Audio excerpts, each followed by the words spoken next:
بسم الله الرحمن الرحيم.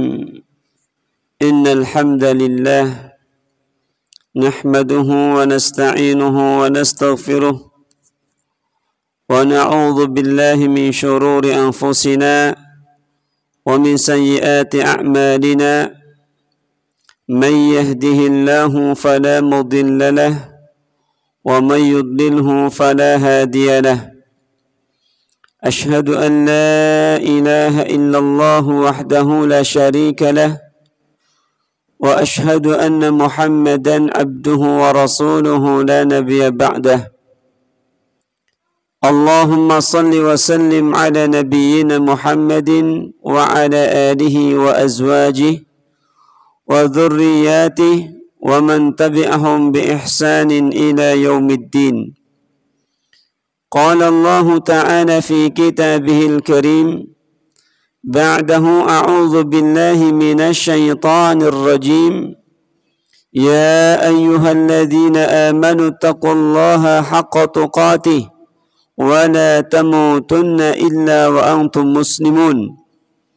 وقال أيضا: يا أيها الناس اتقوا ربكم الذي خلقكم من نفس واحدة وخلق منها زوجها وبث منهما رجالا كثيرا ونساء واتقوا الله الذي تساءلون به والأرحام إن الله كان عليكم رقيبا. يا أيها الذين آمنوا اتقوا الله وقولوا قولا سديدا يصلح لكم أعمالكم ويغفر لكم ذنوبكم ومن يطع الله ورسوله فقد فاز فوزا عظيما. أما بعد، فإن أصدق الحديث كتاب الله وخير الهدي هدي محمد صلى الله عليه وسلم وشر الأمور محدثاتها فإن كل محدثة بدعة وكل بدعة ضلالة وكل ضلالة في النار أو كما قال النبي صلى الله عليه وسلم. Ibu-ibu sekalian yang dirahmati oleh Allah Subhanahu wa taala, alhamdulillah kita masih diberikan kesempatan, diberikan kekuatan untuk sama-sama duduk di salah satu majlis di antara majalisul ilm yang kata Nabi sallallahu alaihi wasallam, "Wa man salaka tariqan yaltamisu fihi ilman sahalallahu lahu bihi tariqan ilal jannah." Barang siapa yang meniti jalan untuk mencari ilmu, maka Allah akan mudahkan baginya jalan menuju ke surga. Baik, kita lanjutkan di sore hari ini pembacaan kitab Fiqhus Sunnah lin Nisa. Kita sekarang akan menyebutkan al-muharramatu, tentang wanita-wanita yang haram dinikahi. Wa hunna an-nisa allati yahrumu 'ala ar-rajuli an yatazawwaja bihinna wa qad dzakarahunna Allah Ta'ala fi kitabihi. Wanita-wanita yang haram dinikahi oleh laki-laki, maka ini telah disebutkan oleh Allah Subhanahu wa taala di dalam firman-Nya surat An-Nisa ayat 22 sampai 24. Wala tankihu ma nakaha aba'ukum minan nisa illa ma qad salaf innahu kana fahishatan wa maqtan wa sa'a sabila. Dan janganlah kalian menikahi wanita-wanita yang telah dinikahi oleh ayahmu, terkecuali pada masa yang telah lalu. Sesungguhnya perbuatan itu amat keji dan dibenci oleh Allah dan seburuk-buruk jalan yang ditempuh. Hurrimat alaikum ummahatukum wa banatukum wa akhawatukum wa ammatukum wa khalatukum wa banatul akh wa banatul ukht wa ummahatukum allati arda'nakum wa akhawatukum min ar-radha'ah wa ummahatu nisaikum wa raba'ibukum allati fi hujurikum minan nisaikum allati dakhaltum bihinna fa in lam takunu dakhaltum bihinna fala junaha 'alaykum wa halailu abna'ikum alladhi min aslabikum wa an tajma'u bainal ukhtaini illa ma qad salaf innallaha kana ghafurar rahima. Diharamkan atasmu menikahi ibu-ibumu, anak-anak perempuanmu, saudara-saudara perempuanmu, saudara-saudara perempuan bapakmu, saudara-saudara perempuan ibumu, anak-anak perempuan dari saudara laki-lakimu, anak-anak perempuan dari saudara-saudara perempuanmu, ibu-ibu yang menyusuimu, saudara perempuan sepersusuan, ibu-ibu istrimu ataupun mertua, anak-anak istrimu yang berada dalam pemeliharaanmu dari istri yang telah kamu campuri. Tetapi jika kamu belum bercampur dengan istrimu itu dan sudah kamu ceraikan, maka kamu tidak berdosa menikahinya. Dan diharamkan bagimu istri anak kandungmu ataupun menantu, dan menghimpun dalam pernikahan dua perempuan yang bersaudara, kecuali yang telah terjadi pada masa lalu. Sesungguhnya Allah Subhanahu wa ta'ala Maha Pengampun lagi Maha Penyayang. Wal muhsanatu minan nisa'i illa ma malakat aymanukum kitaballah alaikum wa ukhilla lakum ma wara'a dhalikum an tabtagu bi amwalikum muhsinin ghaira musafihin. Kemudian diharamkan juga kamu menikahi wanita yang bersuami kecuali budak-budak yang kamu miliki. Allah telah menetapkan hukum itu sebagai ketetapannya atasmu, dan dihalalkan bagimu selain yang demikian, yaitu mencari istri-istri dengan hartamu untuk dinikahi, bukan untuk berzina. Wa'lami ukhtil muslimah anna al-muharramati minan nisa'i ala naw'aini. Sehingga kita bisa tarik kesimpulan apa yang telah disebutkan oleh Allah Subhanahu wa ta'ala di dalam Al-Quran tentang mahram, tentang orang-orang yang diharamkan untuk dinikahi, itu terbagi menjadi dua. Wanita-wanita yang haram dinikahi itu ada dua macam, yaitu wanita yang diharamkan selamanya dan wanita yang diharamkan dalam waktu tertentu. Jadi muharramatun mu'abbadan, kemudian muharramatun mu'aqqatan. Jadi wanita-wanita yang haram dinikahi ada dua macam. Yang pertama, muharramatu mu'abbadan, diharamkan selamanya, muharramatu mu'aqqatan, kemudian diharamkan dalam waktu tertentu. Fala yajuzu lirrajuli zawajuha fi kulli waqtin. Kalau wanita yang diharamkan selamanya, yaitu wanita yang tidak boleh dinikahi kapanpun, selama-lamanya wanita tersebut tidak boleh dinikahi oleh seorang laki-laki selama-lamanya. Adapun muharramatun muaqqatan ataupun mahram muaqqatan, muharramatu muaqqatan, wanita yang diharamkan dalam waktu tertentu, yakni la yajuzu lirrajuli zawajuhunna fi halati khasa, fa idza zalat hadhihi alhala sara zawajuhunna halalan. Yaitu wanita yang tidak boleh dinikahi dalam keadaan tertentu, namun setelah keadaan tersebut habis batas waktunya, maka wanita itu boleh dinikahi. Al-muharramatu mu'abbadan. Baik, kita sebutkan wanita-wanita yang haram dinikahi selamanya.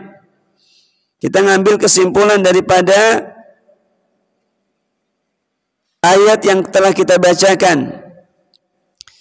Wanita-wanita yang haram dinikahi selamanya. Yang pertama itu adalah muharramatun bin nasab wa hunna sab'un. Wanita-wanita yang haram dinikahi selamanya, yang pertama itu adalah karena adanya hubungan nasab. Adanya hubungan nasab. Maka ini adalah mahram selama-lamanya. Karena mahram selama-lamanya sehingga tidak boleh menikah dengan mahram mu'abbad. Jadi diharamkan selama-lamanya untuk menikah karena dia jadi mahram. Yang pertama itu adalah ada 7 mahram karena nasab, karena hubungan nasab itu ada 7. Mahram karena hubungan nasab itu ada 7. Pertama al-ummahat, jelas. Yang pertama adalah para ibu.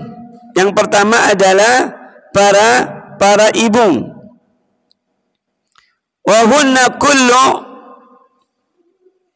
man baina ar-rajul wa bainaha iladun min jihatil umuma atau al-abwah, yaitu semua wanita yang antara mereka dan seorang laki-laki memiliki hubungan kelahiran dari pihak ibu ataupun ayah.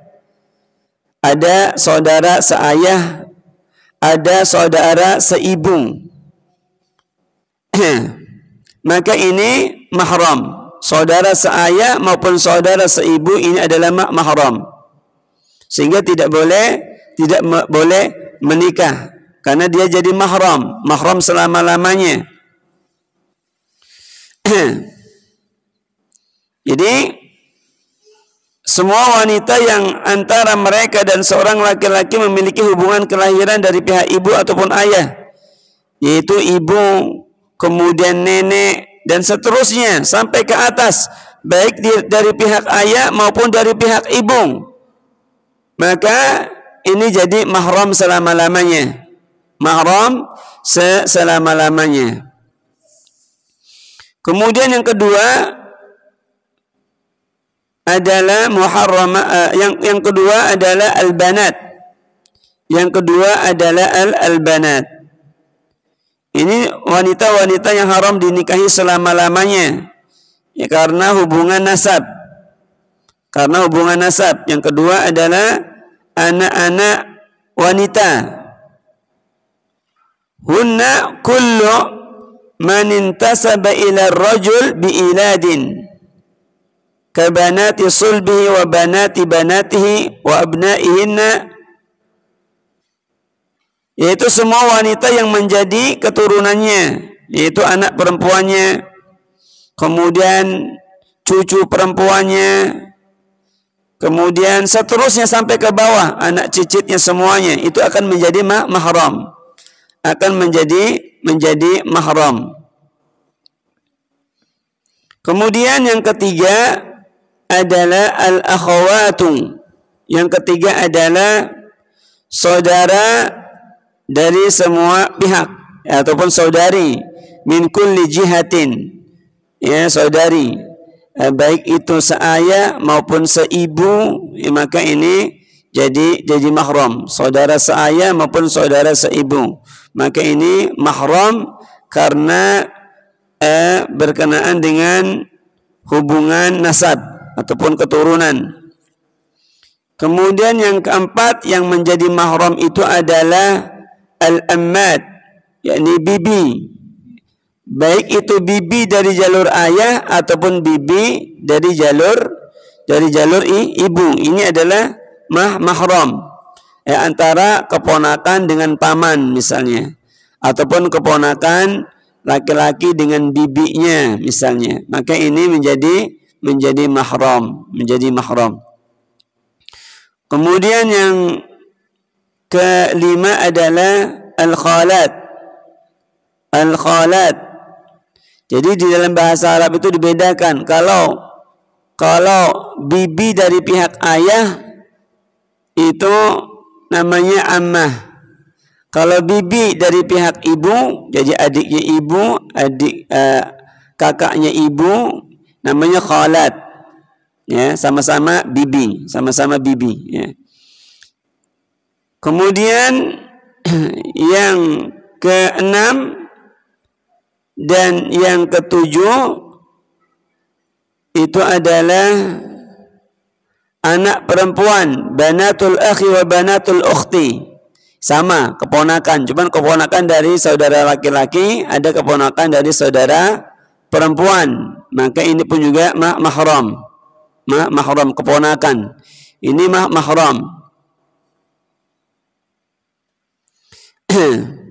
Yang mencakup semua anak perempuan mereka dan seterusnya sampai ke bawah. Keponakan kita punya anak, anaknya punya anak lagi, anaknya punya anak lagi sampai ke bawah, itu akan menjadi mahram kita. Akan menjadi mahram kita. Diriwayatkan dari Ibnu Abbasin radhiyallahu taala anhu berkata, diriwayatkan dari Ibnu Abbas bahwa ia berkata wanita yang haram dinikahi karena nasab itu ada 7 dan karena sahar, yakni hubungan perkawinan, ya, karena hubungan perkawinan pun juga ada 7. Kemudian ia membacakan ayat hurrima alaikum ummahatukum, diharamkan atas kalian menikahi ibu-ibumu dan seterusnya. Fa'ula'i sab' minan nisa, 7 golongan wanita itu haram dinikahi selamanya menurut kesepakatan para ulama. Dan ketahuilah agar kita mudah menghafalnya, wa tansiran li hifdhi hadhihi al-mas'alah, agar kita mudah untuk menghafalnya, anna dhabita fiha anna jami'a aqarib ar-rajul minan nasab haramun alaihi illa 4. Maka kaidah di dalam masalah ini adalah bahwa semua kerabat seorang laki-laki karena keturunan nasab maka haram ia nikahi kecuali 4. Kaidah dalam masalah ini adalah bahwa semua kerabat seorang laki-laki karena keturunan nasab haram dia nikahi kecuali 4, yaitu anak-anak perempuan paman dari ayahnya, anak-anak perempuan paman dari ibunya, anak-anak perempuan bibi dari ayahnya, anak-anak perempuan bibi ibunya. Dan maksudnya apa di sini? Maksudnya adalah saudara sepupu. Saudara sepupu, maka kalau saudara sepupu itu boleh karena sudah nyamping. Sudah nyamping. Dengan pamannya, iya mahram. Ya, dengan pamannya seorang keponakan, dengan pamannya mahram. Tapi dengan anaknya paman, dengan anaknya bibi mahram atau tidak? Tidak. Itu namanya saudara sepupu, satu kakek gitu kan? Satu nenek, satu kakek, sepupu. Maka sepupu ini bukan mahram.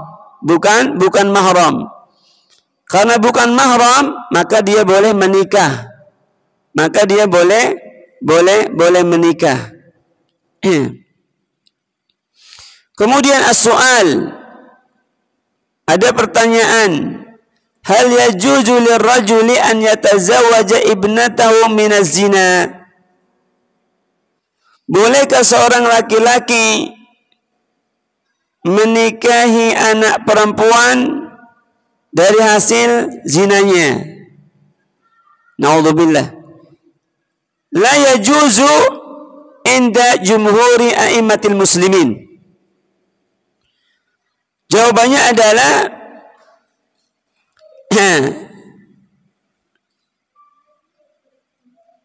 As-su'al hal yajuzu lirrajul an yatazawwaja ibnatahu minaz zina. Bolehkah seorang laki-laki menikahi anak perempuan dari hasil perbuatan zinanya? La yajuzu inda jumhuri a'immatil muslimin. Bahwa seorang laki-laki tidak dibolehkan menikahi anak perempuan dari hasil perbuatan zinanya. Ini menurut para imam kaum muslimin. Fa inna ma'az-zina wa in kana laysa lahu hurmah illa anna hadhihi al-bid dakhilatun fi umumi qawlihi ta'ala hurrimat 'alaikum ummahatukum wa banatukum. Meskipun mani zinanya tidak terhormat, ya karena ketika melakukannya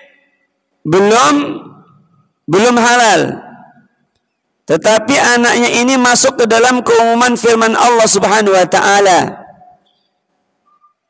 Sekalipun itu bukan anak ya sesuai dengan syariat, maka tetap diharamkan.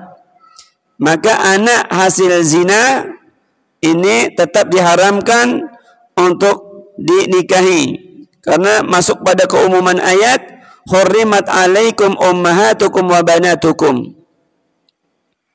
Diharamkan atas kalian ibu-ibu kalian dan juga anak-anak perempuan kalian. Di dalam firman Allah Subhanahu wa taala ini mencakup semua pihak yang dikandung dalam lafaz ini, baik secara hakiki sebenarnya maupun majazi ataupun kiasan. Baik disebutkan adanya hak waris dan hukum-hukum lain baginya maupun tidak, kecuali hanya pengharaman secara khusus. Keumuman dalam ayat tentang pengharaman ini tidak seperti keumuman dalam ayat tentang warisan dan sejenisnya. Bahkan jumhur ulama masih memperdebatkan tentang laki-laki yang menikahi anak perempuan dari hasil perbuatan zinanya. Apakah hukumnya? Apakah dihukum mati atau tidak? Imam Ahmad berpendapat bahwa laki-laki tersebut dihukum mati. Jika apa? Jika dia menikahi ya anak, sekalipun anaknya tersebut anak hasil zinanya.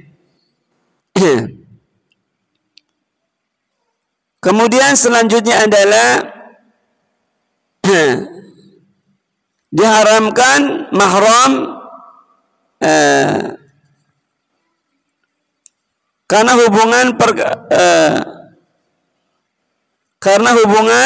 perkawinan. Ya, muharramatun bil musaharah. Karena ada mahram karena hubungan nasab, kemudian ada mahram karena hubungan perkawinan. Kalau mahram karena hubungan nasab itu ada 7. Yang telah kita sebutkan tadi, yang pertama adalah ibu, kemudian anak-anak wanita, saudari dari semua pihak ataupun saudari perempuan, kemudian bibi, ya, baik itu bibi dari jalur ayah, bibi dari jalur ibu, kemudian anak perempuan saudara, anak perempuan saudari, ini keponakan. Maka ini mahram karena hubungan nasab, ya. Kemudian yang kedua adalah mahram karena hubungan perkawinan. Diharamkan karena hubungan perkawinan. Itu ada 4. Ada 4. Mahram karena hubungan perkawinan. Yang pertama adalah istrinya ayah, zaujatul ab. Zaujatul ab, seorang anak laki-laki dengan istri ayahnya ataupun ibu tiri namanya, maka ini mahram.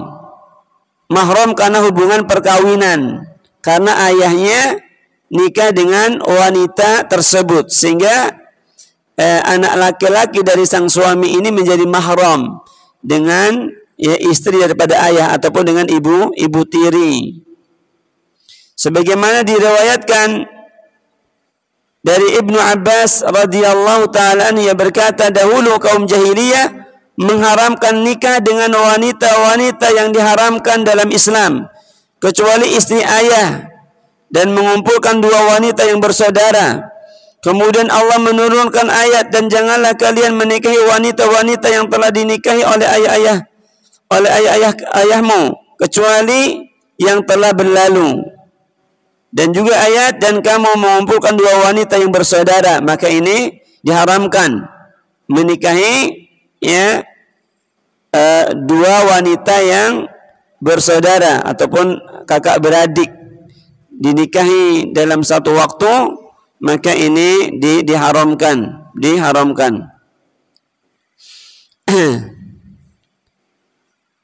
Di dalam ayat ini Allah Subhanahu wa taala melarang menikahi wanita yang telah dinikahi ayahnya ataupun ibu tiri.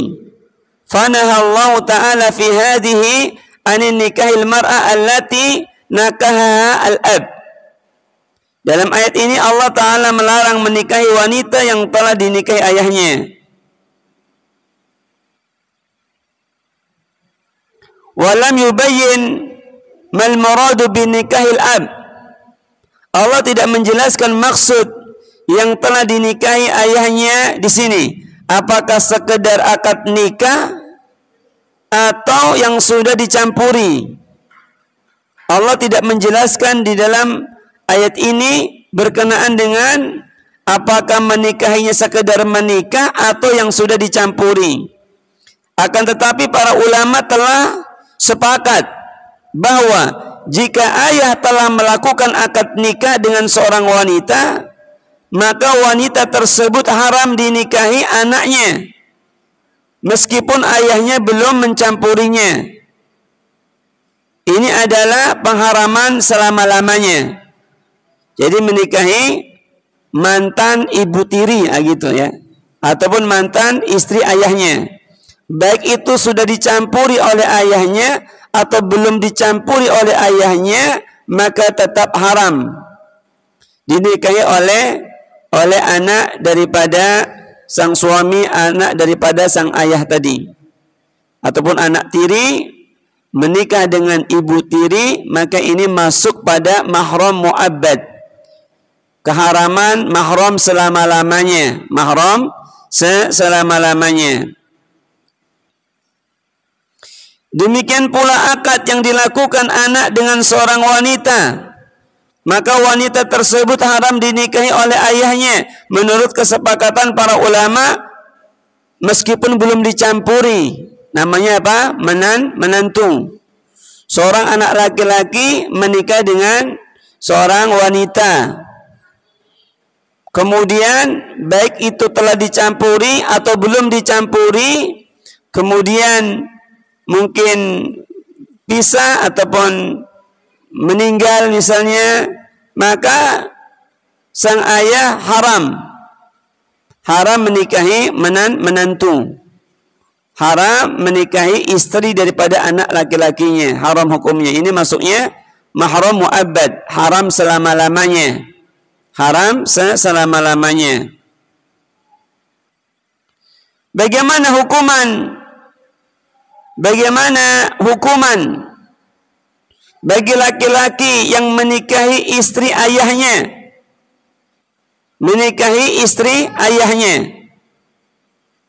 Ya, mungkin ayahnya meninggal misalnya kan. Kemudian anak laki-lakinya dia senang dengan ibu tirinya lalu menikah dengan ibu tirinya misalnya. Apa hukumannya? Hukumannya itu adalah an yuqtalu wa yu'khadhu maluhu. Hukumannya adalah dibunuh. Dan diambil hartanya. Hartanya diambil. Sebagaimana hadis dari Bara berkata, aku pernah bertemu pamanku ketika itu ia membawa bendera. Aku pun bertanya, hendak kemana? Ia menjawab, Rasulullah SAW mengutusku kepada seorang laki-laki yang menikahi istri ayahnya sendiri. Beliau memerintahkanku memenggal lehernya dan mengambil hartanya. Inilah hukuman laki-laki yang menikahi istri daripada ayahnya ataupun ibu tiri. Maka hukumannya adalah dipenggal lehernya dan diambil hartanya. Kemudian selanjutnya mahram karena hubungan perkawinan. Yang kedua, kalau yang pertama tadi ya zaujatul ab, istri ayah. Kemudian yang kedua itu adalah ibu dari istri mertua. Jadi punya mertua punya ibu. Ya. Maka ibunya mertua ini juga mahram. Mahram karena perkawinan. Mahram karena perkawinan. Ummu zaujah, ibu dari istri. Ya, ibu dari istri ataupun mertua, ibu dari istri ya, mertua. Mertua perempuan namanya, ya. Wa tuhramu 'ala ar-rajuli bimujarradil aqdi 'ala ibnatiha 'inda jumhuril ulama. Seorang diharamkan menikahi mertuanya meskipun dia hanya melakukan akad dengan anak perempuannya. Jadi hanya melakukan akad dengan anak perempuannya lalu mungkin pisah. Ya kan? Habis itu ya dia menikahi ibunya, maka ini haram. Ya, haram menikahi mertua, haram hukumnya. Demikian menurut pendapat jumhur ulama, dan inilah pendapat yang benar karena sesuai dengan kemutlakan firman Allah Subhanahu wa taala, wa ummahatu nisaikum. Diharamkan pula apa? Ibu-ibu istri kalian. Yani mertua. Di sini tidak dibatasi apakah sudah dukhul ataupun sudah mencampurinya ataukah belum, seperti dalam masalah anak tiri. Jadi jika seorang telah mencampuri istrinya, maka diharamkan baginya menikahi mertuanya menurut ijma. Termasuk di dalamnya adalah nenek istrinya, juga haram hukumnya. Nenek istrinya, baik dari pihak ayah maupun dari pihak ibu. Jadi haram hukumnya menikah antara menantu dengan mertua, intinya begitu ya. Antara menantu dengan mertua haram hukumnya, haram hukumnya. Kenapa? Karena di sini ya ada keharaman ya karena sebab hubungan perkawinan. Karena sebab hubungan perkawinan. Ya, karena dia menikahi anaknya, maka otomatis haram menikahi ibunya. Kemudian yang ketiga, mahram karena hubungan perkawinan. Yang ketiga itu adalah bintu zaujah. Bintu zaujah, ya anak tiri, ya anak tiri, ya. Bintu zaujah, anak perempuan istri ataupun anak tiri. Maka ini haram hukumnya, meskipun mungkin ibunya meninggal wafat misalnya, kemudian sang suami tadi menikahi anak daripada istrinya ataupun anak tiri, maka ini haram hukumnya, haram selama-lamanya karena sudah menjadi mahram. Anak tiri ini diharamkan, ya, diharamkan dengan syarat jika laki-laki tersebut sudah mencampuri ibunya. Jika hanya sekedar akad nikah dengan ibunya, tetapi belum menggaulinya, maka ia boleh menikahi anak istrinya. Nah, di sini ada syarat di sini ya. Ternyata di sini ada syarat. Jika seorang suami tadi telah menggauli ataupun mencampuri ibunya, jadi ibu daripada sang anak tadi, ya, anak tiri, ya, maka kemudian mungkin wafat dan lain sebagainya, maka haram menikah dengan anak tiri. Tapi jika belum campur ataupun belum dicampuri, lalu sang istri itu meninggal atau ataupun yang lainnya, ataukah cerai dan sebagainya, tapi belum pernah digauli, belum pernah dicampuri, ya, maka boleh menikahi anak-anak tiri. Sebagaimana Allah Subhanahu wa taala berfirman, wa rabaibukum allati fi hujurikum min nisaikum allati dakhaltum bihinna fa in lam takunu dakhaltum bihinna fala junaha alaikum. Dan anak-anak istrimu, yakni anak tiri, yang berada dalam peliharaanmu dari istri yang telah kamu campuri, tetapi jika kamu belum bercampur dengan istrimu dan sudah kamu ceraikan, maka tidak berdosa kamu menikahinya. Tidak berdosa kamu menikahi anak tiri. Jika ketika dia menikah dengan ibunya belum bercampur. Kemudian kata Syekh Abu Malik, beliau mengatakan, ya, saya mengatakan pendapat yang rajih ataupun pendapat yang kuat di antara pendapat-pendapat para ulama bahwa firman Allah Subhanahu wa taala yang berada di dalam pemeliharaanmu, yang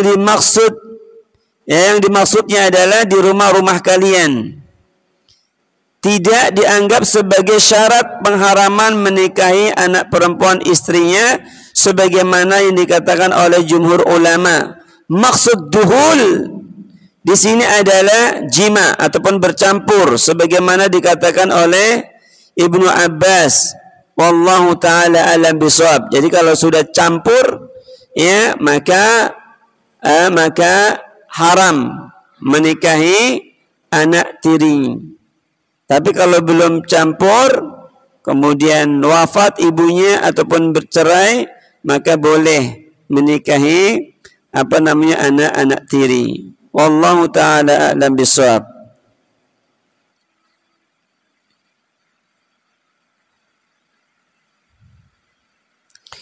Kemudian faidah termasuk ke dalam hukum ini adalah anak perempuan dari anak perempuan istri dan anak perempuan dari anak laki-laki istri, cucu namanya, ya, cucu dari anak istri yang anak-anaknya istri, baiklah yang laki-laki maupun perempuan. Jadi cucu, ya, cucunya istri gitu ya, cucunya istri. Ini berlaku juga hukum demikian, ya. Jika neneknya, ya, ataupun wanita yang telah dinikahi tadi kemudian belum dicampuri, kemudian dia wafat ataupun bercerai, kemudian mantan istri ini punya cucu, maka sang laki-laki tadi boleh menikah dengan cucu daripada istri yang belum dicampuri. Tapi kalau sudah dicampuri, maka tidak boleh. Kemudian yang keempat, mahram karena hubungan perkawinan. Yang pertama, istrinya ayah ataupun ibu tiri. Kemudian yang kedua, ibunya istri. Apa namanya? Mertua. Kemudian yang ketiga apa? bintu zaujah, anaknya istri, ataupun disebut dengan anak tiri. Kemudian yang keempat, ya, zaujatul ibn, istrinya anak laki-laki, menantu juga, ya, menantu daripada sang ibu, ya.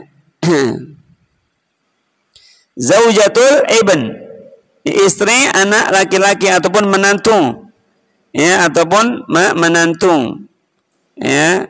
Ini berdasarkan firman Allah Subhanahu wa taala, wa halailu abnaikum alladzina min aslabikum, dan diharamkan bagimu istri-istri anak kandungmu ataupun menantu, ya, mertua, ya, haram menikahi menantunya. Wa yadkhulu fil ayat aidan zaujatul ibn min ar-radha, termasuk di dalamnya ataupun di dalam makna ayat ini adalah istri anak laki-laki susuan, istri dari anak laki-laki susuan. Ya, mungkin seorang ibu punya anak susuan sehingga menjadi mahramnya. Kemudian anak susuan tersebut dia punya istri. Ya, anak susuan tersebut dia punya istri. Maka istrinya tersebut jadi mahram. Adapun firman Allah Ta'ala, anak kandungmu, yang dimaksud dengan anak kandungmu sebagai penjagaan dari adanya pengakuan sebagai keturunan ataupun anak adopsi yang bisa berlaku pada masa jahiliyah. Karena Nabi SAW telah bersabda, yahrumu minar radai ma yahrumu minan nasab, diharamkan karena sebab susuan hal-hal yang diharamkan karena sebab keturunan. Jadi kalau sudah, ya, menjadi anak susuan, maka berlaku juga hukum-hukum yang lainnya berkaitan dengan mahram, dengan mahram. Ya. Faedah yang dapat kita ambil, zaujatul ab wa zaujatul ibn la tuhramu banatuhunna 'ala ar-rajul. Anak perempuan bawaan dari istri, anak perempuan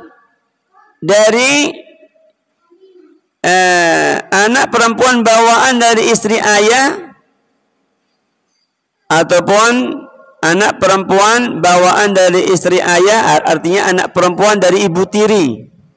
Anak perempuan dari ibu tiri dan istrinya anak tidak haram dinikahi seseorang. Dia boleh menikahi anak perempuan dari istri ayahnya atau anak perempuan dari istri anaknya menurut kesepakatan ijma ulama. Hal ini tidak termasuk istri ayah dan anak, ataupun juga kita bisa ambil kesimpulan anak tiri dengan anak tiri, ataupun seorang laki-laki menikah dengan seorang perempuan, seorang laki-laki punya anak, seorang istri tadi juga punya anak bawaan masing-masing. Ya, maka sama-sama anak ini, ya, tidak mahram, bukan mahram, sehingga boleh nanti menikah, ya, anak tiri, ya, anaknya suami dengan anak bawaan suami, anak bawaan istri, maka ini bukan mahram, sehingga kalau disatukan dalam satu rumah ini muskilah, karena anak dengan anak ini, anak tiri dengan anak tiri ini bukan mahram. Dan kalau seandainya terjalin hubungan ataupun pernikahan, maka ini boleh ataupun sah, ya.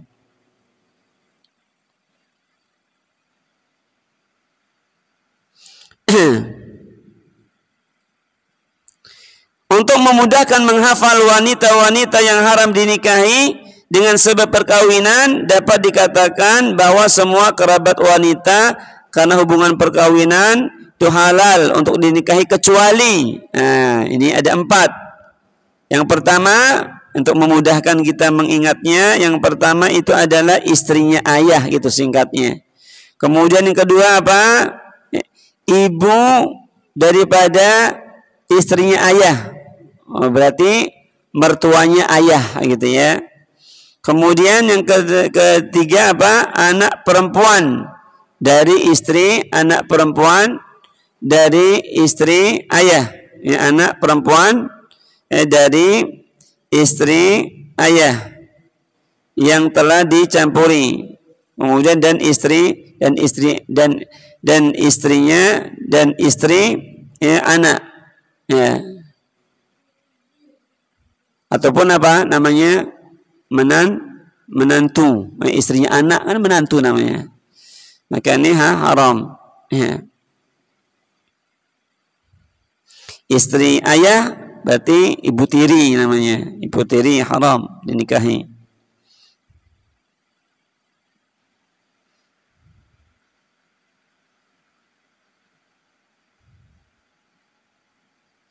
Kemudian ibu dari istri ayah, ya, ibunya istrinya ayah juga haram.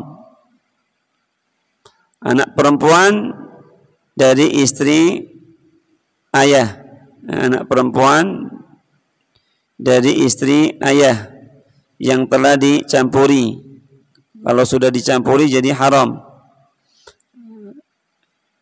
Dan istri anak ataupun menantu, anak tiri ya, juga jadi mahram. Kalau anak tiri syaratnya kalau apa namanya, kalau sudah dicampuri ibunya ya. Kemudian yang ketiga adalah diharamkan karena hubungan persusuan, karena ada hubungan nasab, ada mahram karena hubungan nasab, ada mahram karena hubungan perkawinan, kemudian ada mahram karena hubungan persusuan. Berdasarkan firman Allah Subhanahu wa taala, wa ummahatukum allati arda'nakum wa akhawatukum minar rada'ah. Ibu-ibumu yang menyusui kamu dan saudara-saudara perempuan sepersusuan. Juga berdasarkan sabda Nabi sallallahu alaihi wasallam tentang anak perempuan Hamzah, la tahillu li yahrumu minar radha'i ma yahrumu minan nasabi ya bintu akhi minar radha'ah. Dan tidak halal bagiku diharamkan karena persusuan apa-apa yang diharamkan karena keturunan. Dia adalah anak perempuan saudaraku sepersusuan. Maka beliau sallallahu alaihi wasallam bersabda, ar-radha'atu tuharrimu ma tuharrimul wiladah. Persusuan itu mengharamkan apa yang diharamkan kelahiran. Jadi hukumnya seperti apa? Seperti halnya anak kandung di dalam masalah apa namanya? Masalah mahram, masalah mahram.